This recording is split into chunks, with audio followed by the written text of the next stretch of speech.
नमस्कार, आप देख रहे हैं के न्यूज। मैं हूं आपके साथ सोनी चौहान। देवभूमि के दंगल में आपका स्वागत है। बदलता दौर, नए चेहरों पर मोहर को लेकर हम आगे देवभूमि के दंगल में बात करेंगे।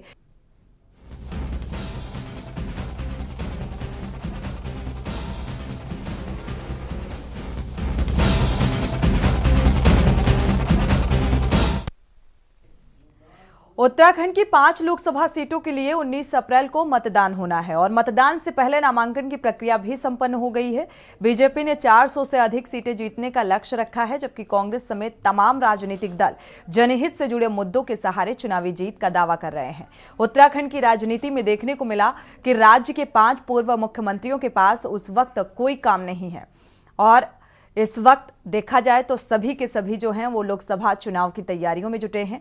दरअसल बीजेपी ने पार्टी के 2 पूर्व मुख्यमंत्रियों के टिकट काटे हैं और इसके तहत पार्टी ने डॉक्टर रमेश पोखरियाल निशंक और तीरथ सिंह रावत का टिकट काटकर संदेश साफ कर दिया है कि पार्टी में अब नए दौर की शुरुआत हो गई है। चुनावी कुरुक्षेत्र के योद्धा रहे दोनों दिग्गजों की भूमिका आज पार्टी ने बदल दी है। आपको बता दें कि पूर्व मुख्यमंत्री डॉक्टर रमेश पोखरियाल निशंक और तीरथ सिंह रावत को पार्टी ने आराम देकर उनकी जगह हरिद्वार सीट से पूर्व सीएम त्रिवेंद्र सिंह रावत और पौड़ी सीट से अनिल बलूनी को उम्मीदवार बनाया है। मौजूदा समय में देखें तो बीजेपी में इस समय 6 पूर्व मुख्यमंत्री हैं और इनमें से 5 के पास संगठन का फिलहाल कोई बड़ा काम नहीं है, बड़ी जिम्मेदारी नहीं है और इसके तहत उम्र दराज मेजर जनरल बीसी खंडूड़ी स्वास्थ्य कारणों से मुख्य धारा की राजनीति से काफी दूर हैं और पिछले कुछ वर्षों से उनकी कोई सक्रियता नजर नहीं आई है। जबकि पूर्व राज्यपाल और पूर्व मुख्यमंत्री भगत सिंह कोश्यारी भी आराम पर हैं। वहीं पूर्व सीएम विजय बहुगुणा भी केवल पार्टी के कुछ प्रमुख कार्यक्रमों तक सीमित है। डॉक्टर निशंक और तीरथ सिंह रावत का अभी काफी राजनीतिक करियर जो है वो बचा हुआ है, लेकिन संगठन के भीतर वापसी करने के लिए उन्हें अब काफी पसीना बहाना होगा, मेहनत करनी होगी। उत्तराखंड कांग्रेस की अगर बात की जाए तो बदलते दौर के साथ कांग्रेस में भी दूसरी जो पार्टी के नेता हैं, नेताओं में विश्वास जगाने का काम किया जा रहा है और पार्टी ने इस बार फिर परिचित चेहरों की जगह उन चेहरों पर दांव लगाया है जिनमें पार्टी भविष्य की संभावनाएं देख रही है और इसके तहत गणेश गोदियाल और प्रकाश जोशी और वीरेंद्र रावत को पार्टी ने चुनावी मैदान में उतारा है। हालांकि ये नए चेहरे तो हैं लेकिन उतने अनुभवी नहीं हैं। आज इस मुद्दे को लेकर विस्तार से चर्चा करेंगे। पहले आपको रिपोर्ट दिखाते हैं।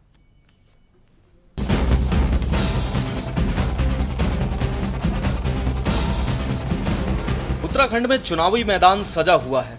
राज्य की 5 लोकसभा सीटों के लिए 19 अप्रैल को मतदान होना है। मतदान से पहले नामांकन की प्रक्रिया भी संपन्न हो गई है। भाजपा कांग्रेस इस चुनावी दंगल में आमने सामने है। वहीं भाजपा ने 400 से अधिक सीटें जीतने का लक्ष्य रखा है, जबकि कांग्रेस समेत तमाम राजनीतिक दल जनहित से जुड़े मुद्दों के सहारे चुनावी जीत का दावा कर रहे हैं। वहीं चुनावी नतीजों से पहले उत्तराखंड की राजनीति में देखने को मिला है कि राज्य के 5 पूर्व मुख्यमंत्रियों के पास इस वक्त कोई काम नहीं है। दरअसल भाजपा ने पार्टी के 2 पूर्व मुख्यमंत्रियों के टिकट काटे हैं, जिसके तहत पार्टी ने डॉक्टर रमेश पोखरियाल निशंक और तीरथ सिंह रावत का टिकट काटकर संदेश साफ कर दिया है कि पार्टी में अब नए दौर की शुरुआत हो गई है। अनिल बलूनी के रूप में युवा चेहरा नहीं दिखाई दे रहा है। भारतीय जनता पार्टी अजय टम्टा के रूप में युवा चेहरा नहीं दिखाई दे रहा। भारतीय जनता पार्टी सब प्रकार के उम्र के लोगों के साथ, कुछ अनुभव भी साथ चलेगा, कुछ युवा भी साथ चलेगा, सबका सम्मिश्रण होता है। तो उस सम्मिश्रण के हिसाब से हम पार्टी को आगे बढ़ाने का काम करते हैं। और आप कह रहे हैं कि मुख्यमंत्री, पूर्व मुख्यमंत्री, कल हमारे तीरथ सिंह रावत जी जो पूर्व मुख्यमंत्री हैं, हमारे रमेश पोखरियाल निशंक जी जो पूर्व मुख्यमंत्री हैं, वो दोनों कल अनिल बलूनी जी के नामांकन में थे। तो घर कौन बैठा हुआ है? कौन घर बैठा हुआ? भारतीय जनता पार्टी के कार्यकर्ता के रूप में काम कर रहे हैं, लगातार करते रहेंगे। बीजेपी तो जब भी कोई चुनाव आता है तो कुछ ना कुछ कह देते हैं, इतना पार उतना पार। पिछले चुनावों के परिणामों में बताया अलग अलग राज्यों में और इधर उधर कि वो कितना पार पहुंचे। तो ये चुनाव का परिणाम बताएगा और हम आश्वस्त हैं। कांग्रेस पार्टी अपने कार्यकर्ताओं के दम पे जनता के आशीर्वाद से, क्योंकि जनता त्रस्त हो चुकी है पिछले 10 साल से देश में मोदी जी का शासन, या फिर आप कह लीजिए प्रदेश में 7 साल से, और हम विशेष तौर पर हमारे इस क्षेत्र में अगर आप बात करें संसदीय क्षेत्र की, तो जो वर्तमान सांसद हैं उनकी निष्क्रियता और वो अलोकप्रियता जो उनकी हो चुकी है, मुझे पूरा विश्वास है कि इस बार क्षेत्र की जनता भारी बहुमत से मुझे अपना आशीर्वाद देकर विजय बनाएगी। ये मुद्दे क्या हैं आपके जो जनता के बीच लेकर आप जाएंगे? देखिए, मुद्दों की कोई कमी नहीं है। आज भी वही मुद्दे अपनी जगह जीवंत हैं। उनका समाधान हुआ है, कांग्रेस पार्टी ने किया, पर फिर भी उनका काम बाकी है। रोज शिक्षा, स्वास्थ्य और रोजगार, तो उन मुद्दों पे हम काम करेंगे। आपको बता दें कि पूर्व मुख्यमंत्री डॉक्टर रमेश पोखरियाल निशंक और तीरथ सिंह रावत को पार्टी ने आराम देकर उनकी जगह हरिद्वार सीट से पूर्व सीएम त्रिवेंद्र सिंह रावत और पौड़ी सीट से अनिल बलूनी को उम्मीदवार बनाया है। मौजूदा समय में देखें तो भाजपा में इस समय 6 पूर्व मुख्यमंत्री हैं और इनमें से 5 के पास संगठन का फिलहाल कोई बड़ा काम नहीं है। इसके तहत उम्रदराज मेजर जनरल बीसी खंडूरी स्वास्थ्य कारणों से मुख्य धारा की राजनीति से काफी दूर हैं, जबकि पूर्व राज्यपाल और पूर्व मुख्यमंत्री भगत सिंह कोश्यारी भी आराम पर हैं। वहीं पूर्व सीएम विजय बहुगुणा भी केवल पार्टी के कुछ प्रमुख कार्यक्रमों तक ही सीमित हैं। वहीं डॉक्टर निशंक और तीरथ सिंह रावत का अभी काफी राजनीतिक कैरियर बचा हुआ है, लेकिन संगठन के भीतर वापसी करने के लिए उन्हें अब काफी पसीना बहाना होगा। जबकि उत्तराखंड कांग्रेस की बात करें तो बदलते दौर के साथ कांग्रेस में भी दूसरी पांत के नेताओं में विश्वास जाग रहा है। पार्टी ने इस बार फिर परिचित चेहरों की जगह उन चेहरों पर दांव लगाया है जिनमें पार्टी भविष्य की संभावनाएं देख रही है। इसके तहत गणेश गोदियाल, प्रकाश जोशी और बीरेंद्र रावत को पार्टी ने चुनावी मैदान में उतारा है। हालांकि ये नए चेहरे तो हैं, लेकिन उतने अनुभवी नहीं हैं। भारतीय जनता पार्टी ने जो अपने वरिष्ठ नेता हैं, पूर्व मुख्यमंत्री हैं, उनको दरकिनार कर दिया है। क्या कारण है? ये पूरे प्रदेश की जनता जानना चाहती है। जो इस प्रदेश के मुख्यमंत्री रहे हैं उनको दरकिनार करने का क्या कारण है? ये साफ है कि उन्होंने अपने कार्यकाल में कोई भी ऐसा काम नहीं किया जिससे जनता ने उनको नकार दिया। अगर उन्होंने कोई काम किया होता तो भारतीय जनता पार्टी की उपलब्धि होती, लेकिन उन्होंने अपने शासनकाल में कोई काम ही नहीं किया, इसलिए जनता ने उनको दरकिनार कर दिया है। जो भारतीय जनता पार्टी ने नहीं किया, उन्हें मालूम है कि अगर उनको लेकर हम आएंगे चुनाव में, उनको टिकट देंगे तो जनता उनको दरकिनार कर देगी। अगर पिछले 2 महीने के एपिसोड देखें तो कांग्रेस पार्टी में जिस तरह से पार्टी जिनको लड़ाना चाहती थी, जो उनके जनता की बीच में चेहरे नजर आते थे कि साहब टिहरी से फलां व्यक्ति लड़ेंगे, हरिद्वार से फलां लड़ेंगे, पौड़ी से फलां लड़ेंगे, उन सारे लोगों ने चुनाव लड़ने से इनकार कर दिया। उसके साथ साथ कांग्रेस के अंदर जो झगड़े थे, उन झगड़ों ने कांग्रेस में जो निष्ठावान लोग थे, कांग्रेस में जो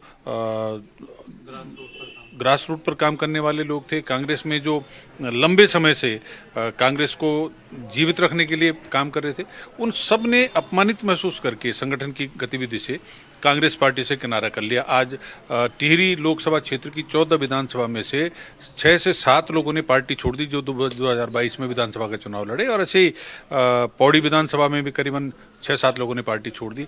अल्मोड़ा लोकसभा में, नैनीताल में, हरिद्वार में, सब जगह से लोगों ने पार्टी छोड़ करके भारतीय जनता पार्टी में आकर के ये संकल्पित हुए कि हमने मोदी जी को तीसरी बार प्रधानमंत्री बनाना है। कुल मिलाकर उत्तराखंड की 5 लोकसभा सीटों के लिए 19 अप्रैल को मतदान होना है। वहीं राज्य की 5 लोकसभा सीटों को जीतने के लिए सभी दलों ने पूरी ताकत लगा रखी है। वहीं बदलते दौर के साथ देखने को मिल रहा है कि भाजपा ने एकाएक अपने 5 पूर्व मुख्यमंत्रियों को आराम करने के लिए घर बैठा दिया है। अब सवाल यह है कि क्या ये 5 पूर्व मुख्यमंत्री किसी कार्य के लिए नहीं है? क्या कांग्रेस में बदलते दौर के साथ दूसरी पांत के नेताओं में भी विश्वास जाग रहा है? देखना होगा। भाजपा कांग्रेस को नए समीकरण का क्या कुछ लाभ देखने को मिल रहा है? Uttarakhand desk report. तो 2024 लोकसभा चुनाव को लेकर पक्ष और विपक्ष की तैयारियां, और इन तैयारियों के बीच जो सवाल निकलकर सामने आ रहा है कि जो 2019 में साथी रहे, अब उनके पास कोई जिम्मेदारी नहीं है। अब वो 2024 में क्या प्रचार के ही सारथी बनेंगे? इसको लेकर विपक्ष सवाल उठा रहा है। उन तमाम सवालों को लेकर हम चर्चा की शुरुआत करेंगे। पहले मेहमानों का परिचय करा देते हैं। कमलेश रमन जी हैं, बीजेपी प्रवक्ता, आपका स्वागत है इस चर्चा में शामिल होने के लिए। मंजू त्रिपाठी जी हैं, आपका भी बहुत बहुत स्वागत है इस चर्चा में शामिल होने के लिए। विपिन खन्ना जी, आम आदमी पार्टी से, आपका भी बहुत बहुत स्वागत है इस चर्चा में शामिल होने के लिए। शांति प्रसाद भट्ट जी के यूकेडी प्रवक्ता, आपका भी बहुत बहुत स्वागत है इस चर्चा में शामिल होने के लिए। अरुण शर्मा जी हैं, वरिष्ठ पत्रकार, आपका भी बहुत बहुत स्वागत। कमलेश जी से शुरुआत कर लेते हैं। कमलेश जी, भाई पूर्व सीएम जो रहे आपके, अब उनके पास कोई जिम्मेदारी नहीं रही। अब जो नए समीकरण और नए दौर की शुरुआत भारतीय जनता पार्टी ने की है, ये किस ओर जाएगी, कितना फायदा और क्या कुछ भविष्य की रणनीति? देखिए, भारतीय जनता पार्टी हमेशा नए चेहरों पर इसलिए आगे बढ़ती है क्योंकि वो आगे का भविष्य देखती है, और हमारे देश का जो भविष्य है वो युवा है। पुराने चेहरे विश्वास खो चुके हैं क्या? देखिए, मेरी बात अगर पूरी हो जाए तो उसके बाद आप पूछेंगे, साथ में अगर जवाब देंगी तो बेहतर रहेगा। जी जी जी जी। देखिए, जो हमारे सीनियर लीडर्स हैं, जिनको पहले टिकट दिया गया, जो पहले चुनाव लड़े, उसमें हमारे चाहे पूर्व मुख्यमंत्री हो, चाहे मंत्री हो, तमाम वो ऐसे चेहरे हैं जो इस देश की प्रगति और विकास में आगे उन्होंने अपनी भूमिका निभाई और काम किया, और आगे भी पार्टी उनका पूरा भरपूर फायदा लेगी, पूरा उनको क्षेत्र में भेजेगी, प्रचार तंत्र में उनको लगाएगी। देखिए, ये एक प्रक्रिया के तहत जो एक पार्टी संगठन तय करता है कि किस प्रक्रिया के तहत हमें चलना है, और क्योंकि नए लोगों को भी मौका देने की आवश्यकता होती है। जब तक हम नए लोगों को मौका नहीं देंगे तब तक उनकी प्रतिभा का पता नहीं चलेगा। और जिन लोगों ने काम किया उनकी भी प्रतिभा कोई कम नहीं थी, लेकिन एक प्रमोशन का दौर होता है कि जो हमारे पुराने लोग होते हैं कि जब हम सरकारी नौकरी करते हैं, जब आप आज मीडिया पर बैठी हैं तो कभी एंकर नहीं होंगी, कभी संवाददाता रहेंगी, तब आज आप एंकर की सीट पर बैठी हैं। बिल्कुल आज जो है पूरे देश को आप नेतृत्व दे रही है के न्यूज पर बैठकर। तो वही एक राजनीति और सामाजिक तौर का एक तरीका है काम करने का कि जब तक हमारे जो सीनियर है उनको आगे प्रमोशन दिया जाता है और नए लोगों को आगे ला करके बढ़ाया जाता है, क्योंकि ये एक तरीका है। इसमें कोई किसी के ऊपर कोई भेदभाव की बात नहीं है कि ऐसा नहीं है कि उन्होंने काम नहीं किया इसलिए शायद उनको टिकट नहीं मिला होगा या ऐसी कोई बात है।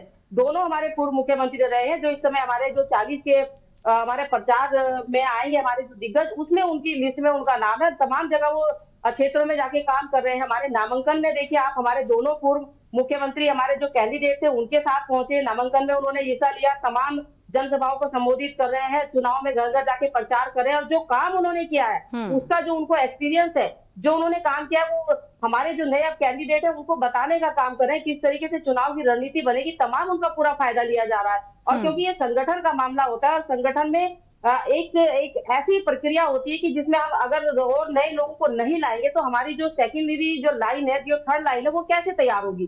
तो इसीलिए लोगों को ला करके तमाम जो चीजें हैं, तो थर्ड जो तीसरी लाइन है उसे तैयार करने की कवायद भारतीय जनता पार्टी की। और जो आपने कहा कि आप पहले संवाददाता रही होंगी, ऐसे स्टेप बाय स्टेप शुरुआत की होगी, तो राजनीति और जो पत्रकारिता है, जमीन आसमान का फर्क है। मंजू जी, कमलेश जी माफ कीजिएगा।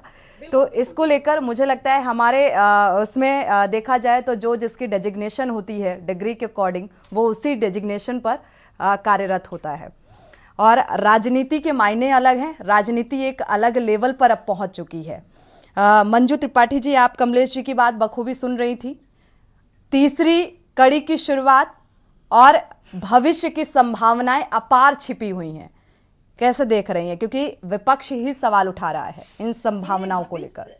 किस जो है संभावनाएं नहीं छिपी हैं, भविष्य इनका अब गर्त में जा रहा है, वो इनकी आवाज में झलक रहा है। और फिर मेरी बड़ी बहन कह लीजिए, कमलेश जी तो भाजपा की मेंटेलिटी की तो है ही नहीं है, तो वो जो है कायदे से अगर डिबेट हो रहा है तो भाजपा की विचारधारा अगर उनकी होती तो मैं कुछ कहती भी, सम्मानित है, मेरी बहन है। तो भाजपा के पास चूंकि चेहरे भी कांग्रेस से ही उनको लेना पड़ा, तो उनकी स्थिति साफ जाहिर हो रही है। और जहां तक बात है इलेक्शन की, शीर्ष नेतृत्व ने जिसको टिकट दिया है, हम पूरी शिद्दत के साथ चुनावी मैदान में उतरेंगे। और हमारे सभी नेताओं ने नॉमिनेशन कल और आज में सबने फाइल कर दिया, हमारे भी सभी नेता सबके साथ रहे हैं। और जो इनकी नीतियां हैं, फूट डालो राज करो, ये हम जनता के बीच में बताएंगे। तो कांग्रेस पार्टी जो है, विपक्ष जो है, इस लड़ाई को जनता को याद दिलाएगी कि किस तरह से इस गवर्नमेंट ने आपके साथ छल किया, झूठ किया, किस तरह से इन्होंने पूनावाला से करोड़ों रुपए का बॉन्ड लिया और आप लोगों को ठगने का काम किया। कोरोना जैसे महामारी में जनता को ताली और थाली बजवाते रहे और अपनी जेब में करोड़ों रुपए का बॉन्ड लेते रहे। तो ये सब जनता भूलेगी नहीं। जिसके अपने गए हैं ना, उनको आज भी उसका दर्द है। जिनको अपनों की लाशें जलाने के लिए लाइन में भी लगने की जगह नहीं मिली, उनको वो याद है।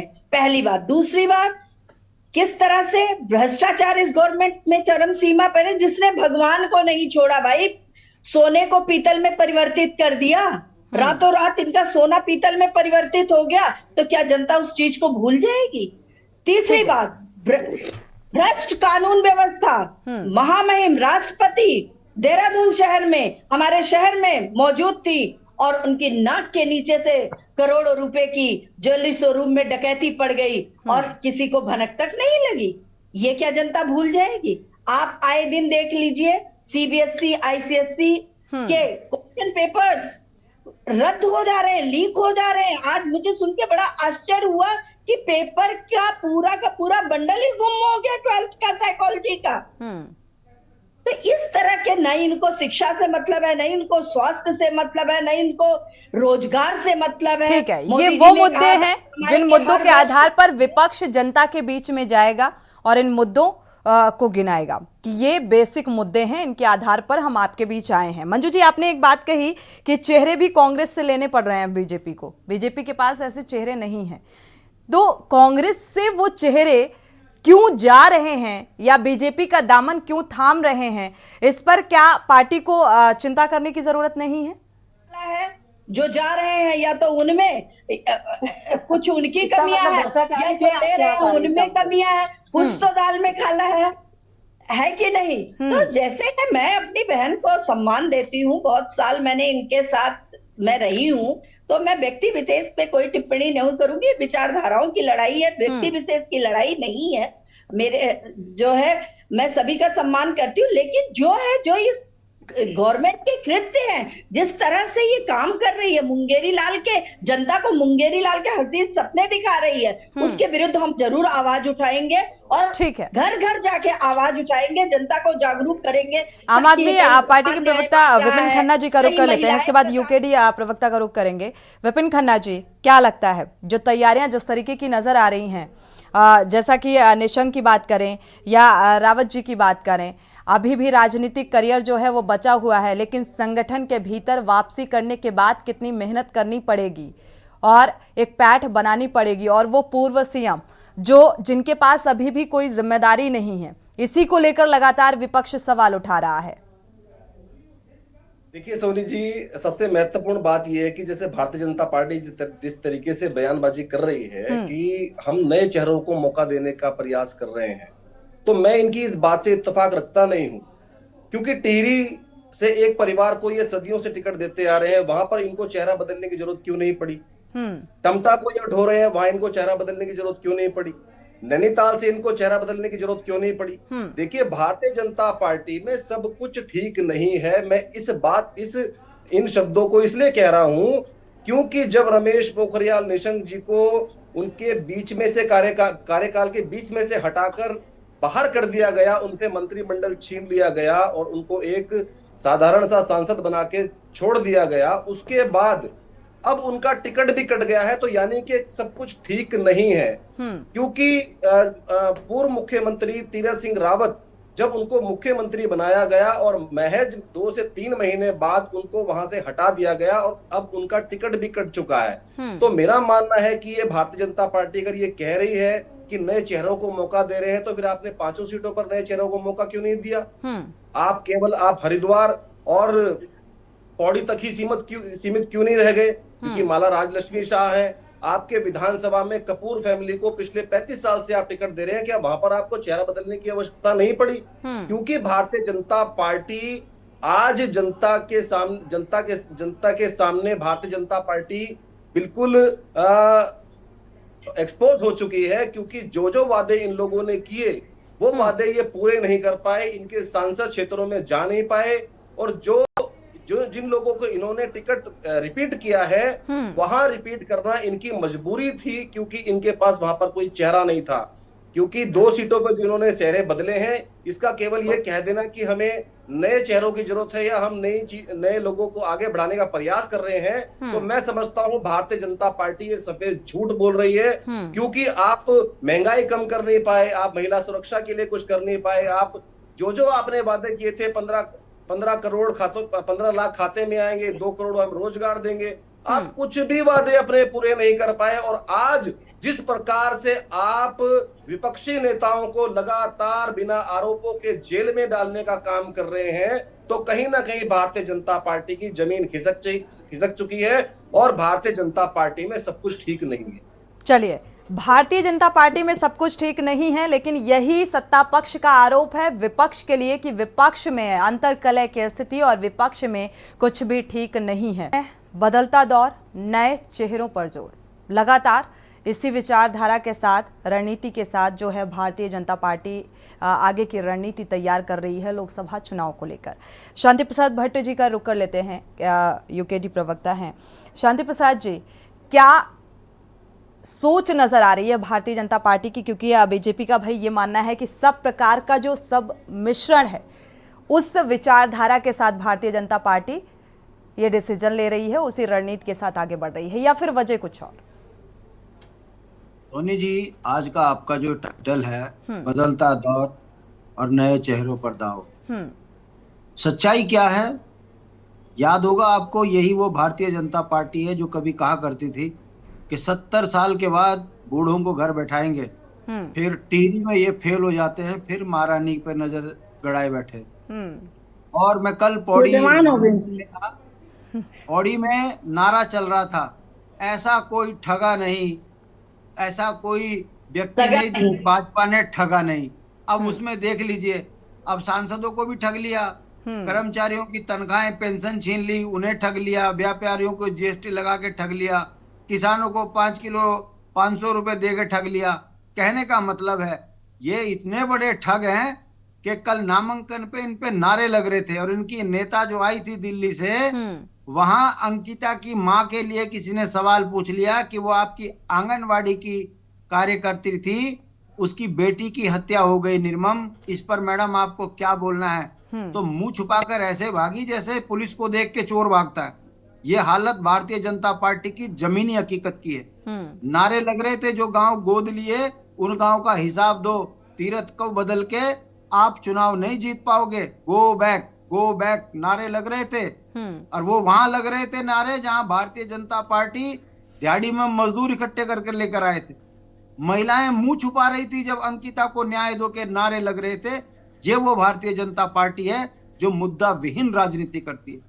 मैं पिछले आधे घंटे से बात सुन रहा हूं, भारतीय जनता पार्टी की एक उपलब्धि ना तो एंकर महोदय आप बता पाओ, ना भारतीय जनता पार्टी की प्रवक्ता बता पाई कि 5 साल में भारतीय जनता पार्टी ने मुझे उपलब्धियों पे नहीं, मुझे खामियों पर बात करनी है और निष्पक्ष किसी भी राजनीतिक दल के पक्ष में बात ही नहीं करनी है।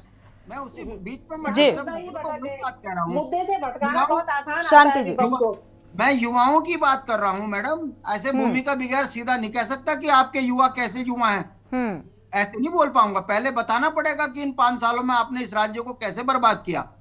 ये 5-10 साल मजाक नहीं होता। आपने लोकसभा में जनता का वोट लिया है और वोट लेने के बाद जो वादे किए थे उस पर कहाँ है?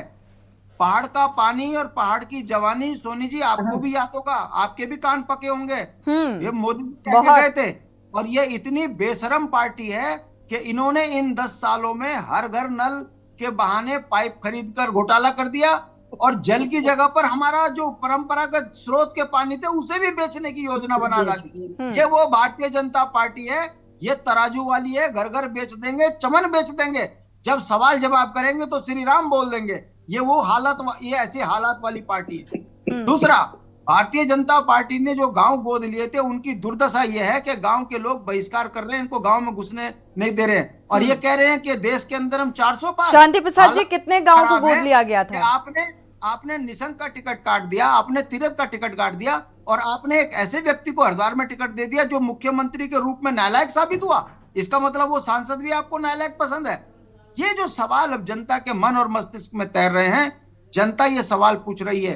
कम नहीं होते 24 साल, ट्रिपल इंजन की सरकार है, उत्तर प्रदेश से परिसंपत्तियां छुड़ा नहीं पाए, काय को वोट दें इनको।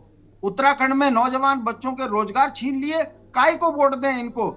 अंकिता को न्याय नहीं मिल रहा है, बलात्कारी भारतीय जनता पार्टी के परिवार शांति प्रसाद भट्ट जी, शांति प्रसाद भट्ट जी, आप क्षेत्रीय पार्टी हैं और देखा जाए बेबाकी के साथ उस आंदोलन में भी शामिल रहे जो बेसिक जरूरत उत्तराखंड की रही या वो मुद्दे रहे, लेकिन अभी तक कांग्रेस और भारतीय जनता पार्टी के अलावा अगर क्षेत्रीय पार्टी का जिक्र करें यानी कि यूकेडी का, तो वो एक भरोसा, एक विश्वास, एक पैठ अभी तक क्यों नहीं बना पाई आम जनता के बीच? बहुत सही सवाल किया है। मैं बड़ी बेबाकी से, बड़े दिल के साथ ये कह रहा हूं, हम संगठनात्मक रूप से कमजोर रहे।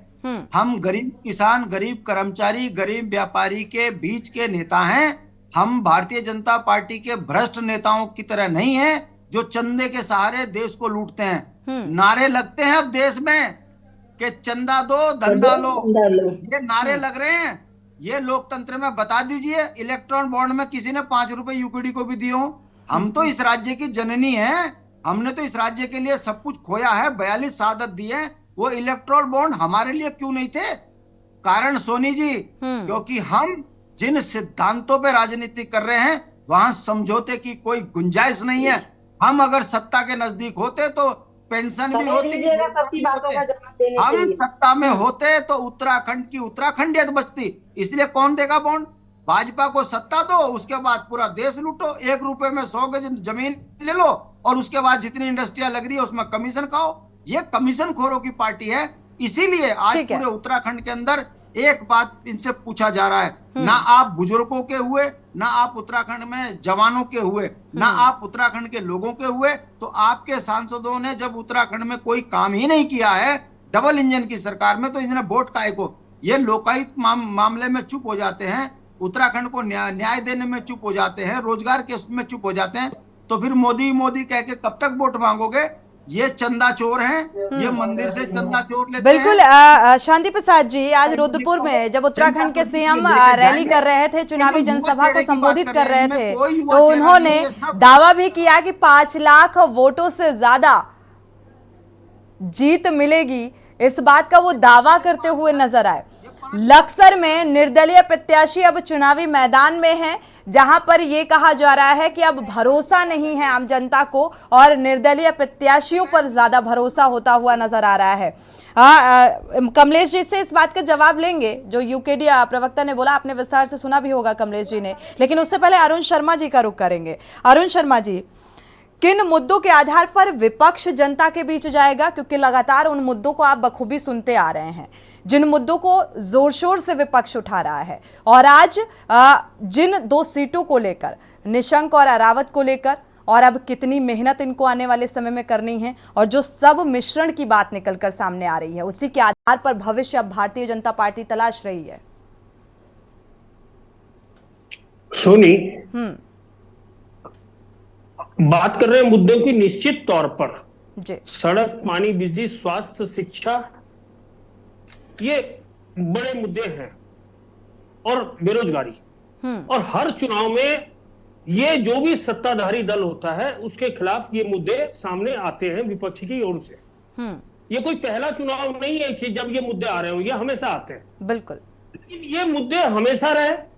उसके बाद भी 14 का लोकसभा चुनाव, 19 का लोकसभा चुनाव, 17 का विधानसभा चुनाव, 22 का विधानसभा चुनाव, फिर विपक्ष को उसमें कोई हेल्प क्यों नहीं मिली? इस उत्तराखंड की जनता ने उनके ऊपर भरोसा क्यों नहीं जताया? और वही मुद्दे फिर से निकल के आ रहे हैं। और आप फिर अभी देख लीजिएगा, क्योंकि अभी आज नॉमिनेशन कंप्लीट हुए हैं और उसके 2-3 दिन बाद, 1 हफ्ते बाद जब प्रचार तीव्र गति से चलेगा तो कहीं ना कहीं ये मुद्दे एक तरफ हो जाएंगे, विकास आगे हो जाएगा, जो पूरे देश में आजकल चल रहा है। और दूसरी चीज, अगर आप देखें तो कांग्रेस की स्थिति इस टाइम निश्चित तौर पर उन्होंने नए उम्मीदवार दिए, लेकिन वो उम्मीदवार जनता के बीच में कितने दिनों से केवल एक को छोड़कर पौड़ी लोकसभा के जो प्रत्याशी हैं गणेश गोदियाल, उनको छोड़कर कोई भी ऐसा आदमी नहीं है जो जनता के बीच में लगातार काम कर रहा हो। प्रदीप टमटा जब से राज्यसभा मेंबर बने थे वो दिल्ली के होकर गए थे। उसके बाद अगर हम हरिद्वार सीट की बात करें वीरेंद्र रावत की, तो वो मात्र अपने पिताजी की एक छाया बन के रह रहे थे। उसके अलावा हम बात करें और तमाम कैंडिडेटों की बात करें तो वो सब सामने है। जो नैनीताल में इन्होंने जोशी जी दी है वो भी दिल्ली की राजनीति करते थे, उत्तराखंड की राजनीति नहीं कर रहे हैं लंबे समय से। भले ही उन्होंने 2 चुनाव काला डूंगी से लड़े और हार गए, लेकिन उत्तराखंड की राजनीति नहीं कर रहे थे, दिल्ली की राजनीति कर रहे थे। यहां हम बात कर रहे हैं भाजपा के प्रत्याशियों की। तो अनिल बलूनी भले ही दिल्ली में मीडिया प्रभारी थे, लेकिन उत्तराखंड में उनकी सक्रियता हमेशा बनी रही। किसी न किसी मुद्दे पर लेके नई ट्रेन शुरू करवानी हो या डॉक्टर लगवाने हो, या हम जैसे पौड़ी के अंदर उन्होंने जब चुनाव से पहले काम किया तारामंडल की घोषणा और म्यूजियम की घोषणा, ये वो लगातार सक्रिय रहे भले ही दिल्ली में रहते हुए। और एक जो उन्होंने नारा दिया था कि अपने गांव चलो, निश्चित तौर पर वो भावनात्मक मुद्दा था उत्तराखंड की जनता के लिए कि अपने गांव चलिए, वहां अपना वोट वहां बनाइए और वहीं से मतदान कीजिए। ये तो स्थिति है। दूसरी तरफ त्रिवेंद्र को आप असफल नहीं मान सकते, क्योंकि जनता आज भी त्रिवेंद्र रावत के लिए पूछ रही है आखिर उन्हें हटाया क्यों गया था। बिल्कुल, ये विपक्ष का सवाल हो सकता है कि वो नाकाम रहे, वो कम से कम उन पर भ्रष्टाचार के आरोप नहीं लगे। और आज भी जनता की सिंपैथी त्रिवेंद्र रावत के साथ है कि उनको अकारण हटाया क्यों गया, ये किसी की समझ में नहीं आया। फिर 3 महीने के लिए तीरथ सिंह रावत को क्यों बनाया गया, आखिर उन्हें हटा क्यों दिया गया। और फिर अचानक सबके बीच से धामी के नाम का धूमकेतु प्रकट कर दिया भाजपा ने। और भाजपा निश्चित तौर पर समय समय पर जनता को भी और अपनी पार्टी के लोगों को भी चौंकाती रहती है, तो इस तरह के निर्णय लेते। और मुझे ये लगता है जो ये विपक्ष ये रोना रो रहा है कि 2 मुख्यमंत्री घर बैठा दिए, निश्चित तौर पर भाजपा, हम जो आज तक का इतने सालों का इतिहास है भाजपा का 1985 से लेके आज तक का, अरे वो अपने पन्ना प्रमुख तो घर में बैठने नहीं देते घर वालों को। तो इन दोनों को जो पूर्व मुख्यमंत्री रहे, लोकसभा सांसद रहे, उनके घर में कैसे बैठने देंगे। और ये होता नहीं है भाजपा के अंदर, जो हम नजदीक से जानने वाले जो पत्रकारिता कर रहे हैं इतने साल से, और हम कांग्रेस संगठन का भी पतन देख रहे हैं और भाजपा का उत्थान देख रहे हैं धीरे धीरे। इतने सालों में हमने 2 से 85 और 85 से 285 भाजपा के स्थिति देखी है, और कांग्रेस के हमने 400 से ऊपर भी देखे हैं। और आज वो जो नेता प्रतिपक्ष के लिए तरस गए लोकसभा में, वो स्थिति भी हम देख रहे हैं। तो दोनों चीजें आकलन करना चाहिए हमको, निश्चित तौर पर कांग्रेस को या विपक्ष को आकलन करना चाहिए आखिर ये स्थिति आई क्यों। हम अपना विश्लेषण नहीं कर रहे और बिल्कुल, लेकिन हम कपड़े तैयारी कर रहे हैं, हमें अपना विश्लेषण पहले करना चाहिए आखिर क्यों ये भगदड़ मच रही है। कांग्रेस आत्ममंथन विपक्ष को भी उतना ही करने की जरूरत है। मंजू त्रिपाठी जी, क्योंकि लगातार उस रणनीति को लेकर सवाल खड़े होते रहे, आपने सुना बखूबी अरुण जी को सुना होगा उन्होंने किस तरीके से सवाल उठाए हैं, तो क्या आत्ममंथन विपक्ष कर चुका है 2024 के लिहाज से? हमने जो आप जो कह रहे हैं कि प्रत्याशी अगर कह रहे हैं कि क्यों नहीं सक्रिय हैं, वहां पर हमारी ही एमएलए हैं हरिद्वार में अनुपमा रावत जी हैं। और देखिए आरोप लगाने से पहले सोचना भी चाहिए। नहीं लड़ रही है, नहीं अनुपमा लड़ नहीं रही है, वीरेंद्र रावत वहीं पर हरिद्वार से ही काम कर रहे हैं भाई साहब, वो भी राजनीति में सक्रिय हैं। तो इस तरह से वहां पर मैं अनुपमा को लड़ने की बात तो मैंने कही नहीं, मैंने कहा वो भी तो वहां पर एमएलए कांग्रेस पार्टी की ही तो एमएलए है, तो कांग्रेस इट मींस वहां पर एक्टिव है। और जहां तक बात है, आप देखिए ना हर जगह परेशान करने की समय मिलना चाहिए, क्योंकि सीधी सी बात तो ये है कमलेश जी, एक मिनट, ये जो इसके बाद आपके पास ही आना है वाले घबरा रहे हैं, अपने कुकर्मों से घबरा रहे हैं जनता के बीच, इसलिए अनाप शनाप बोले जा रहे हैं अब की बार 400 बार फलाना ढमकाना, क्योंकि विकास का कोई काम तो किया नहीं है। खाली झूठ बोलने का धरातल पे कोई काम नहीं है। झूठ बोलो और राज करो की राजनीति आखिर में जनता की आंख में कब तक आप धूल झोंकते रहेंगे? इस तरह की राजनीति कब तक करेंगे? तो इसलिए हम इन मुद्दों को लेके जनता के बीच में जाएंगे कि इतनी आपदा विपदा आई, महामारी आई, इन्होंने आपके साथ क्या किया? आप करोड़ों रुपए अपने चंदे में इकट्ठा करते रहे और जनता जो इलेक्टोरल बॉन्ड को लेकर लगातार कमलेश जी सवाल उठाए गए। शांति प्रसाद भट्ट जी की आपने बात तो सुनी होगी, और साथ ही जो पूर्व सीएम के पास कोई जिम्मेदारी नहीं है, भारतीय जनता पार्टी के पास जो पूर्व सीएम रहे, क्या लगता है अब इस जो नए दौर की शुरुआत भारतीय जनता पार्टी की तरफ से की गई, ये 2024 की नैया को पार लगा देगी? 400 पार का जो लक्ष्य है वो सार्थक होगा? मुझसे पूछ रहे हैं सोनी जी? जी कमलेश जी। जी देखिए, मुझे समय दीजिएगा। बुरा ढूंढन मैं चलिया, बुरा ना मिला कोई, और जब आंखें खोल के देखी तो मुझसे बुरा तो ना कोई। ये इस वक्त जो हमारे विपक्षी दल बैठे हैं, जिन्होंने इतने बड़े बड़े आरोप लगाए हैं, मुझे लगता है कि इनको आंखें खोलकर और दिमाग खोल करके अपने गिरबान में थोड़ा सा झांक लेना चाहिए। जब आरोप लगा रहे हैं किसी के ऊपर, तो उनके पता होना चाहिए कि उन्होंने कितने बड़े बड़े भ्रष्टाचार किए हैं। यहाँ पर चारों ने बैठ करके बहुत अच्छे से आरोप लगाए। सबसे पहले तो मैं कांग्रेस की बहन का जवाब देना चाहूंगी, जिन्होंने आरोप लगाए। उनसे ये पूछिए कि कांग्रेस में रहते हुए उन्होंने कितना महिलाओं का सम्मान किया, उन्होंने कितना विकास इस प्रदेश के लिए किया, उन्होंने कितना इस पलायन को रोकने के लिए, कितना युवाओं के लिए किया। तभी तो आप पर भरोसा जताया है जनता ने। कांग्रेस ने नहीं किया कमलेश जी, कांग्रेस ने नहीं किया, इसीलिए तो आप हैं। नहीं दे पाए, आपने एक महिला को यहाँ से टिकट नहीं दिया और आप कहते हैं कि हम महिलाओं का सम्मान करते हैं। किस सम्मान की ये बात करते हैं? आपने कहा इलेक्ट्रॉन बॉन्ड, आप भ्रष्टाचार करते हैं, हेराल्ड के नाम पर आप भ्रष्टाचार करते हैं, कोयला घोटाला करते हैं, तमाम वो 2G घोटाला, तमाम इतने सारे जो घोटाले आप करके बैठ जाते हैं, एक ही आप साबित कर पाए। दूसरी बात, आरोप लगाने से कुछ नहीं। मुद्दों से मेरी बहन भटक गई थी। उनसे पूछा गया था कि आपके यहाँ जो चुनाव में टिकट लड़े हैं, जो चुनाव लड़े हैं, एक परिवार को ही टिकट देने की बात करी, क्यों कार्यकर्ता की बात नहीं करते हैं? क्यों एक ही परिवार को टिकट देने हैं?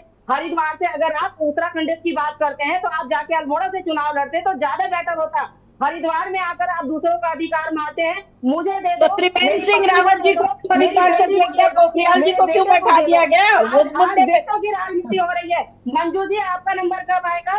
कार्यकर्ता का नंबर कब आएगा? यहाँ कार्यकर्ताओं का सम्मान होता है भाजपा में, इसलिए नए लोगों को यहाँ पे मौका मिलता है, हर बार कुछ ना कुछ करने का। संगठन में जगह मिलती है, चुनाव लड़ने के लिए समय मिलता है, मौका मिलता है। और अभी मेरे आप भाई ने कहा, विपिन जी ने कहा, अरे उनका तो कोई कैंडिडेट ही नहीं है, आम आदमी पार्टी का तो कोई कैंडिडेट नेता ही नहीं मिला। उनके गठबंधन में है कमलेश जी, उनके पास नेता इस लिहाज से सोच लीजिए। उनके भ्रष्टाचार में फंसे हुए उनके नेता, शराब घोटाले में, आप पहले उन्हीं को बचा लीजिए। आप उत्तराखंड की अगर बात करते हैं, आपके पास एक नेता ऐसा नहीं था जो आम आदमी पार्टी से चुनाव लड़ता है उत्तराखंड से। रही बात है उत्तराखंड क्रांति दल की, उनको 2-2 बार पार्टी को मौका मिला इस प्रदेश की जनता की सेवा करने का। एक बार भी उन्होंने कोई सेवा का बात बताई है कि उन्होंने उत्तराखंड की जनता का नाम लिया हो काम करने के लिए? आज अगर आप कमजोर हो गई लगता है आपकी, आपने कौन से चेहरे ऐसे उतार दिए? आप मुझे बताइए, गलतफहमी में चले गए आप कांग्रेस जी उत्तराखंड की वापस आ जाओ कांग्रेस में। महिलाओं ने उत्तराखंड को बनाने में अहम भूमिका निभाई, शर्म तो आपको आनी चाहिए। बहन वापस आ जाओ कांग्रेस में, अच्छा नहीं लग रहा भाजपा में बोलते हो। उत्तराखंड बनाया, ऐसे उत्तराखंडी है ना कि आप महिला को टिकट नहीं दे पाते, चाहे कांग्रेस हो चाहे उत्तराखंड दल हो। और आम आदमी पार्टी का आपने कौन सी महिला को टिकट दे दिया? कौन सी महिला का विलुप्त एक करके मंजू जी एक मिनट को दे दिया। मंजू जी, हमारे इन्होंने आरोप लगाया कि महिला बाहर को के आप पलायन के बाद इन्होंने कही वो प्रकार अरे तो महिला का नाम तो बता दो। तो गणेश गोलचार जी कहाँ के जरा बताइए तो। उस महिला का नाम बता दो, उसको टिकट दिया हो। सम्मान इसलिए करती हूँ, वो रट के आई है। एक एक करके मंजू जी एक एक करके बोलिएगा। क्रांति दल को अपने गिरबान में झांकना चाहिए कि आपने इस प्रदेश को क्या दिया, आपने इस प्रदेश के लिए क्या किया। आपको तो मौका मिला था इस प्रदेश के अंदर, 2 बार कांग्रेस की सरकार रही, ठीक है। क्या किया इस प्रदेश के अंदर? कमलेश जी जो आरोप, मंजू जी और शांति प्रसाद जी एक मिनट। कमलेश जी, जो आरोप आपकी तरफ से विपक्ष के लिए लगाए जा रहे हैं, वही आरोप विपक्ष सत्ता पक्ष के लिए लगा रहा है। और अब जिस नए दौर को लेकर आप भविष्य मढ़ने की तैयारी में हैं, वो फिलहाल चुनौतीपूर्ण नजर आ रहा है। हालांकि ये बात अलग है कि जीत का दावा किया जा रहा है, क्योंकि लक्सर से निर्दलीय प्रत्याशी भी चुनावी मैदान में है। ऐसे में आप क्या कहेंगी, क्योंकि भरोसा नहीं रहा जनता को? किसकी बात कर रहे हैं सोनी जी? मैं लक्सर की बात कर रही हूँ। लक्सर में भी निर्दलीय प्रत्याशी चुनावी मैदान में है। देखिए चुनाव लड़ना सबका अधिकार है, लोकतांत्रिक अधिकार है, लड़ सकते हैं, जो भी जिसको भी काम करना है वो लड़ सकते हैं। हरिद्वार से मैं आपको बताऊं कि इस वक्त जो कैंडिडेट हमारे माननीय त्रिवेंद्र जी के सामने हैं, उनकी कोई पार्टी की कोई सदस्यता नहीं है। उन्होंने कभी पार्टी संगठन के लिए काम नहीं किया, जनता के बीच में नहीं गए, केवल एक पिताजी के नाम पर वो जा रहे हैं, पिताजी के पीछे खड़े हो रहे हैं। अगर उनकी पहचान है तो सिर्फ हरीश रावत जी के नाम से है, बाकी वीरेंद्र रावत जी का कोई भी आप उठा के देख लीजिए। अगर वो संगठन के भी सदस्य हो तो आप बता दीजिएगा। उन्होंने कभी संगठन में काम नहीं किया, लोगों के बीच में काम नहीं किया। हाँ, अगर किया है तो उत्तराखंड में केवल खनन का काम किया उन्होंने, जिस समय उनके फादर मुख्यमंत्री की पोस्ट पर थे, उन्होंने खनन का काम किया, खनन का बहुत अच्छे से काम जानते हैं। लेकिन आज पिताजी के नाम पर अगर वो जाने की बात करें, खनन का काम तो माननीय मुख्यमंत्री भी जानते हैं कमलेश जी। खनन का काम तो माननीय मुख्यमंत्री भी जानते हैं। भाजपा वाले तो गले गले तक इस मंजू जी विपिन जी, मंजू जी विपिन जी, एक मिनट। मंजू जी, जब आपका रुख करेंगे तब आप बोलिएगा। विपिन जी, इसके बाद हम आपका रुख करते हैं। मंजू जी अपने टाइम पर बोलिएगा प्लीज। मुद्दा विहीन विपक्ष बैठा है, जितने आप तीनों के तीनों यहाँ बैठे हैं। चलिए ठीक है, यूकेडी प्रवक्ता का रुख कर लेते हैं, शांति प्रसाद जी का कर लेते हैं, इसके बाद विपिन जी का रुख करेंगे। मंजू जी अभी कह रही थी कि उसका जवाब मैं देती हूँ। ठीक है कमलेश जी, आपकी बात पूरी हो चुकी। बहुत सारे ऐसे सवाल जिसको लेकर भारतीय जनता पार्टी की तरफ से जवाब निकलकर सामने नहीं आता, लेकिन उन्होंने योजनाओं का जिक्र जरूर होता है जो किया गया है, जो नहीं किए गए उसका जिक्र नहीं किया जाता। यूकेडी प्रवक्ता का रुख कर लेते हैं, शांति प्रसाद जी का। शांति प्रसाद जी, जिस तरीके की राजनीति और आरोप और प्रत्यारोप लगते हुए नजर आ रहे हैं, और दूसरी तरफ निर्दलीय प्रत्याशी भी चुनावी मैदान में है, क्या कुछ आसार नजर आ रहे हैं? क्योंकि 2024 सोनी जी, सारे पैनलिस्ट बैठे हैं, हाथ जोड़ के माफी मांग लूंगा। जो बात मैंने बोली है, यदि उसमें एक बात भी अगर मैंने गलत बोली, माफी मांग लूंगा। चुनौती के साथ कह रहा हूँ। झूठों का क्या जाना, झूठों ने झूठों से बोला, कुछ बोलो। आप ये बताइए कि भारतीय जनता पार्टी के नारे हैं, तो टिकट दे सकते हैं, ये राजनीतिक बेईमान लोग हैं। इन लोगों को नहीं मालूम, तो अच्छा लगता है हमें भी। अब आप ये बताइए। ठीक है कमलेश जी, ठीक है, सुन लीजिए, काम चलेगा, सुन लीजिए। मैं बता रहा हूँ ना भाई सोनी जी, में इस राज्य की परिसंपत्तियां नहीं छूट पा रही हैं, तो बताइए मैं गलत बोल रहा हूँ? आप देखिए, अगर कमलेश जी एक मिनट आप सुन लीजिए, इसके बाद आपसे जवाब ले लेते हैं, इसके बाद विपिन खन्ना जी का रुख करेंगे। आप ये बताइए, उत्तराखंड की परिसंपत्तियां बिक रही हैं सरेआम, मूल निवास भू कानून की लड़ाई लड़ी जा रही है, लोकायुक्त कानून पर कुछ नहीं हो रहा है। क्या मैं ये गलत बोल रहा हूँ? मैं यही तो कह रहा हूँ कि भारतीय जनता पार्टी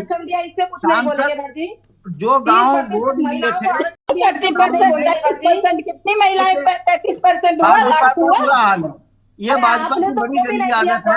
हमने वो सबसे पहले हमने ही सदन में मुद्दा उठाएगा, तब आप कांग्रेस हैं तो ऐसे रोते हैं। मैं जो बात कह रहा हूँ, अगर ये ईमानदार होते जो सवाल आपने मुझसे कहा, ये उसको शांति से सुनते और उसका जवाब देने की बात करते, और ये चैनल में इनकी राजनीतिक बेईमानी दिख रही है। मैं चुनौती के साथ कह रहा हूँ, कमलेश जी बात कर रहा हूँ। ठीक है, और ये यहाँ पर कमलेश जी एक मिनट, शांति से, शांति के साथ शांति प्रसाद जी की बात को पहले सुन लीजिए, इसके बाद आपसे जवाब लेंगे और विपिन खन्ना जी का रुख करेंगे।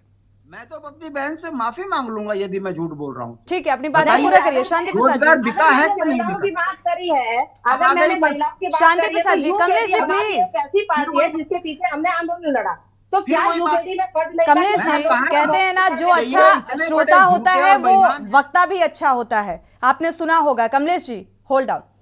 शांति प्रसाद जी अब ये बताइए, मैं बोल रहा हूँ चलो ये चंदा चोर पार्टी है, गलत है? पूरा देश कह रहा है अब मैं अगर गलत आपको चंदा नहीं दे रहा है कोई तो चंदा क्या तो- कर सकते हैं इसमें? आ गई बात चंदा सच, नहीं वो दिया, भी आपको सच है। काम तो करना पड़ेगा अभी ना। मैं चंदा तो धंधा लो, ये नारे हैं भाई। चंदा दो, धंधा लो। 30,000 करोड़ की आप बात करते हैं, ये जिसके भारतीय ये जनता पार्टी राष्ट्रभक्ति है 6 करोड़ इनकी। मिला, बाकी बताओ कहाँ मैं गए? गलत कह रहा हूँ? विपिन खन्ना जी, कोई भी 500 राजनीतिक करोड़ बयानबाजी अंकिता में जो हत्याकांड असल है। मुद्दे हैं अंकिता वो की भटकते मां ये हुए कह नजर रही आ है रहे कि हैं। मेरी ठीक है, बेटी शांति हत्या में प्रसाद जी। भाजपा का हाथ है। अब बताओ, यूकेडी की पीड़ा मैं गलत बोल रहा हूँ? यूकेडी की पीड़ा और समझ ये सकती कहती हूँ। महिलाओं का ठीक है, सम्मान शांति करते प्रसाद हैं। जी। ये विपिन वो खन्ना कि जी का रुख महिलाओं किया का है। सम्मान करते हैं, अंकिता को न्याय नहीं दे पा रहे। तो बताओ मैं गलत बोल रहा हूँ? सोनी जी, हम लोग राजनीति में तपे हुए लोग हैं। अगर सत्ता के लालची होते, चंदे चोर होते ना, तो उत्तराखंड क्रांति दल का अस्तित्व खत्म होता। हाँ, अरे हम आपको जानते हैं। जनता ने नकार हम दिया जानते- यूकेडी को, तो आप क्या जवाब अरे देंगे? भाई, आपको जनता ने ही मैं- नकार दिया है। और अरे अभी फिर 1925 19 से अप्रैल को लेकर जनता आपको नकारने जा रही है। 1925 से आप देख 2022 लीजिए 19 अप्रैल हे को क्या भगवान, होने वाला है, आप ये चीज 1925 देख में आपको लीजिएगा। भी नकारा हुआ था। 1980 हम तक आपका भी कोई अस्तित्व नहीं था। हमने इस केंद्र बात की को मत योजना को रखो। लेकर के गए, प्रदेश की सत्य योजना झूठा को है। लेकर के गए। चलिए, ठीक है। हमने क्या कहा? शांति प्रसाद जी, देखो सोनी जी, कमलेश जी, मैंने फिर कहा, आपने मुझसे कहा, मैंने चुनौती के देखिए, साथ अगर कहा, इन्होंने और आप डिस्टर्ब किया, मैं जब अपनी ये भाजपा ठीक है का कमलेश जी, आपका समय अभी नहीं है, मत बोलिए। ये ठीक देखिए, है कमलेश जी, मैं जब क्या आपका रुख गलत करेंगे कह तब रहा हूँ? बोलिएगा। टोनी शांति के प्रसाद जी, अंदर आपकी बात भी अगर पूरी ये हो गई। नारे लग विपिन रहे खन्ना हैं, जी का रुख कर लेते हैं, ऐसा काफी देर से सगा इंतजार कर रहे हैं। नहीं जिसे भाजपा ने ठगा नहीं, और उन्हीं के भाजपा वाले नारे बढ़िया लगा। है, 19 तारीख बताओ को मैं क्या आपको गलत पता कह लग रहा हूं? जाएगा, कोई दिक्कत नहीं है। 19 तारीख को अब पता लग ये जाएगा। अब ये किसी चंदा किसी को चोरों के पता है, ये भरोसे, समझ में आ जाएगा आपको भी, ये अडानी आपको भी अंबानी समझ के में आ जाएगा। भरोसे ठीक यदि है। वोटों में डकैती विपिन खन्ना डालने जी, की बात कर रहे हैं तो जनता 2024 उसका जवाब का जो शोर है ये आप और ना आरोप इधर और प्रत्यारोप इधर है, जिन होते। मुद्दों के साथ विपक्ष जनता के बीच जाने को तैयार है, क्या लगता है जनता का भरोसा जीत पाएगा? विपिन जी, जी सोनी जी, आपसे लेकिन मैं सोनी किसी का जी, तो जिस प्रकार- ही नहीं है, बेचारे क्या बोलेंगे? कमलेश लेकिन जी, तो बेचारे सोनी जी, कमलेश जिस जी, प्रकार प्लीज। भारतीय जनता पार्टी की मेरी बहन प्रवक्ता बोल रही हैं कि खनन माफिया, तो इनसे पहले पूछिए जो आपके मुख्यमंत्री हैं, आप ही के उन्होंने पास से 300 कही है। करोड़ रुपए में मंजू जी। पूरे प्रदेश का खनन कारोबार प्राइवेट हाथों में बेच दिया है। अरे सिलक्यारा टनन हादसे में विपक्ष चिल्लाता रहा कि कंपनी के ऊपर कार्रवाई करिए, नवयुग क्योंकि कंपनी के ऊपर क्या बात है, क्या बात है, क्या बात है। नवयुग कंपनी के ऊपर आरोप लगाया था, इसको ब्लैक लिस्ट कीजिए और उसको चंदा लेके आगे बढ़ाया है। मंजू जी, कमलेश जी, कहाँ से आया पैसा? कमलेश जी, आपकी पार्टी तो मर्यादित पार्टी बड़ी है। समस्या है भारतीय जनता पार्टी के। कमलेश जी, आप सुन पा रही बड़ी हैं? समस्या है, यदि इनके ऊपर मंजू जी और कमलेश जी, प्लीज आप शांत हो जाइए। विपिन खन्ना जी से हमारा सवाल था, बात पूरी हो जाने दीजिए, बीच में मत बोलिएगा।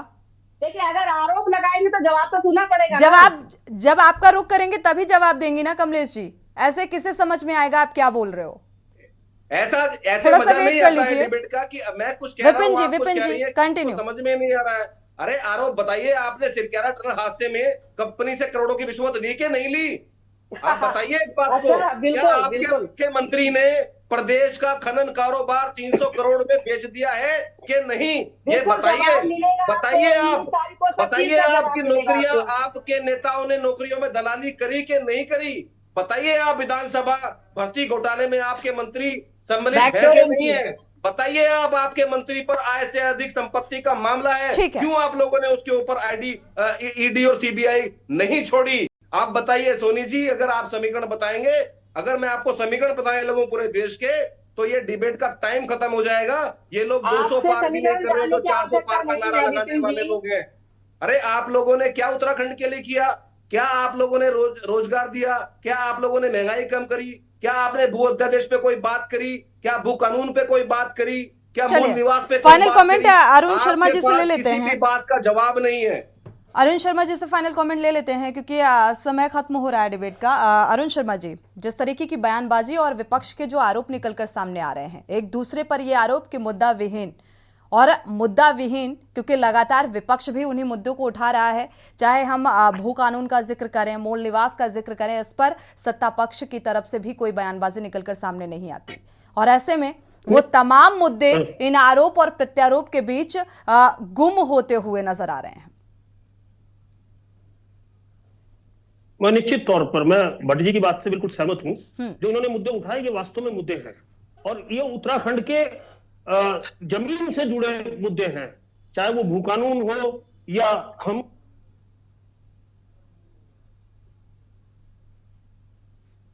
अनम्यूट करिएगा अरुण जी। जी लेकिन जी अरुण जी। लेकिन निश्चित आने वाले जो दिन है ये निश्चित तौर पर जब प्रचार तेज होगा तमाम पार्टियों का, और मुझे तो अभी कल ही मैं एक चैनल पे पुराने अध्यक्ष कांग्रेस के गणेश गोदियाल जी का बयान देख रहा था, जो कह रहे थे कि कांग्रेस के पास लॉजिस्टिक की बहुत कमी है, उस लॉजिस्टिक के मामले में भाजपा बहुत आगे है। तो मैं कल ही देख रहा था, और चाहे तो सब देख सकते हैं उसे, वो यूट्यूब में पड़ा हुआ है बयान। तो ये भी स्थिति है कि कांग्रेस अभी भी निश्चित तौर पर अपने को चुनावी समर के लिए पूरी तरह तैयार नहीं कर पा रही है। वो कहीं ना कहीं बिल्कुल अपने संसाधनों की आरोप और प्रत्यारोप के बीच में उलझी हुई है। और देखा जाए तो विपक्ष को अभी भी अपनी रणनीति को ठोस बनाने की जरूरत है इन आरोपों से परे। शुक्रिया आप सभी मेहमानों का इस चर्चा में शामिल होने के लिए। वक्त इजाजत नहीं देता कि चर्चा को आगे बढ़ाएं। फिलहाल देवभूमि के दंगल में इतना ही। आगे खबरों के लिए आप देखते रहिए के न्यूज़ इंडिया।